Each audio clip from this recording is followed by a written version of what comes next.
Typically what happens, Sheesh.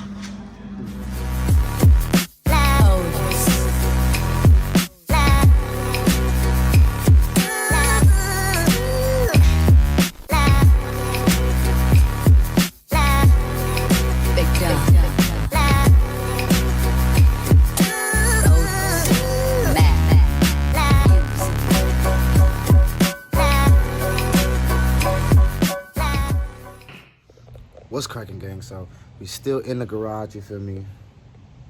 The bike's still not back. I'm not even gonna lie to y'all, man. It's starting to piss me off a little bit, just because the bill keep rising. I don't know what's going on. I did get an update. I'm gonna explain that to y'all when we get to the shop, because I was gonna go by myself, but my OG kind of wants to go with me. So we're gonna go to the shop, man, and see what's going on, man. I just want to be done with this project and be, I'm tired of it, you feel me? So, if you're new to the channel, like, share, and fucking subscribe. We finna head out, man. We finna slide all up in. We're gonna slide it over real quick. And so, I'll get at y'all when we get to the shop, you feel me? All right, gang. Look like you got her all stripped down to the bare bones. Let me back the camera up. Yeah, we got this thing down to the bare bones, man. So, he getting to it. I don't know where he got the motor at. To be honest with you, it look like it's that over there.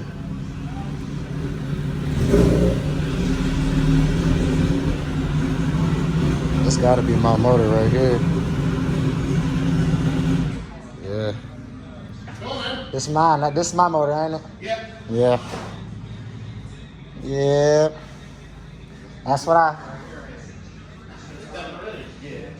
So yeah, this is the motor, man, and as y'all can see right in here, this is the valve that's messed up. The rest of these is good. And It's gonna take you a little while to do it. It's a full engine rebuild, so I'll order up all the parts and everything. I'll call you like in the next couple days or something. I'll get a parts list together. We'll just have to get money up front for the parts. That's all Power Commander. Power Commander's on there so you can tune it for aftermarket components. Or say you build the engine all crazy fast, the bigger cams and stuff like that. so what do you think happened?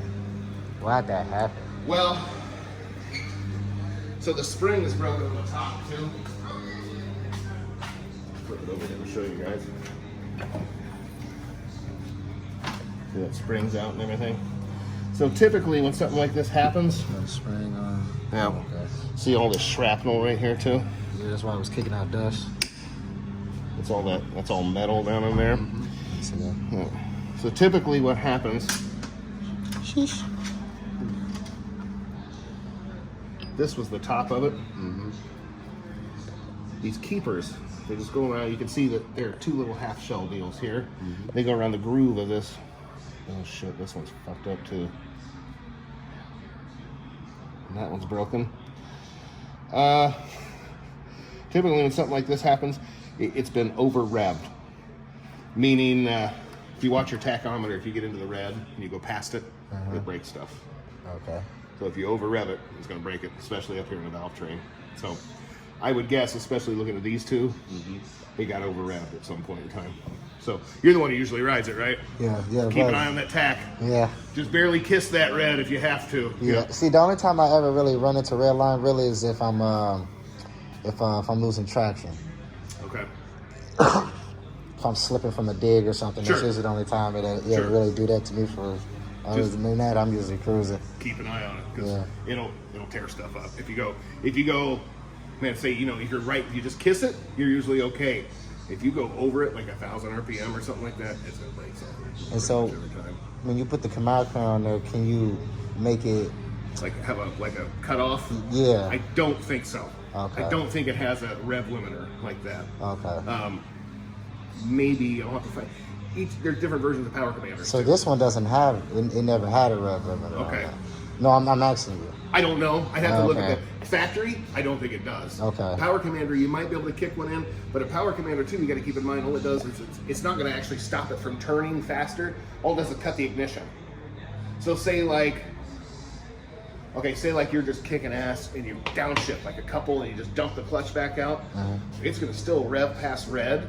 It's not gonna, the ignition's gonna stop firing once it hits the red, but it's still gonna spin that fast, which will cause damage like this. And see what was happening to me, and right up and coming to this, what was happening to me a lot was whenever I was racing somebody, I never had a problem redlining, but when I think I would kick it from first to second, it'll just slam itself into neutral, and I'm going like 60, and it'll just neutral. Yeah, then they'll and do that thing, and That's then when I redlined it. You know what I'm saying? So what happened with And this valve is these are just springs. So the faster you make that spring go up and down, the more pressure it's putting on these little keepers. So that's part of redlining too, is it just has too much force and it breaks the keepers. And then when it breaks the keepers off, there's nothing holding the valve in. So then it drops, it hits the piston, it breaks the valve, it gets stuck in the cylinder head, it digs the thing out of the, that's, Okay. Yeah, so just be careful on redlining it, because this is what can happen. I know it's hard to do sometimes, that's just what can happen. So the neutral thing, I'll look over the transmission while we've got it apart too. See if I can see anything that's like some wear in the shift forks or something. Somebody like told that. me something about one of my rods, some rod or whatever that I shift with might be just bent or something. Yeah, there's forks. The way it works, I know what he was trying to say. The shift forks that move gears around inside there, we'll have to see. Sometimes they get bent. Sometimes just the end of them just gets worn a little bit. Yeah. And it doesn't want to positively go into gear, just that little bit of wear. So we'll inspect all that stuff too. Now, obviously, while we got it apart, if I find something in there, let's fix it then. Because the only way to get to the transmission is when you take it as far apart as we have to. So we'll get you guys done. All right. And then one nothing wrong with the cam chain. No, cam chain looks good. Okay. Right here. Actually, it looks like it's pretty good. The tensioner, I'm going to put a stock tensioner back on it. We got the one at the house. Okay. I could probably. We'll put it. I was like, he probably gonna want to just put that OEM one, because that other one you got to constantly adjust out there. And it's better to just because to actually find an accurate adjustment for that thing. Exactly. The engine has to be in a certain position and everything, and you probably just shouldn't mess with it. That's what why the stock one's better. Just put it in there and let it go. That's what I was saying. I was like, if we're gonna get it fixed, they just probably gonna put the stock one in there, because that other one you gotta fine tune it, and we weren't gonna do that. Well, cool, guys. All right. I'll give you a call in a couple days. Okay.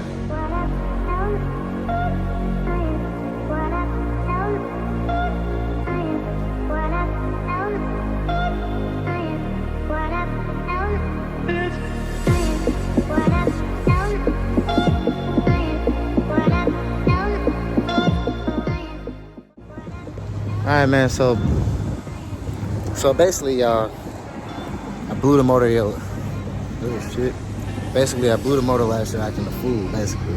But I played that into a part of a shifter rod being broken and etc. So, you know, it's part of the game. So we'll figure it out. I'm probably gonna turn the camera on when I get back to the crib. Okay, so catch y'all at the house.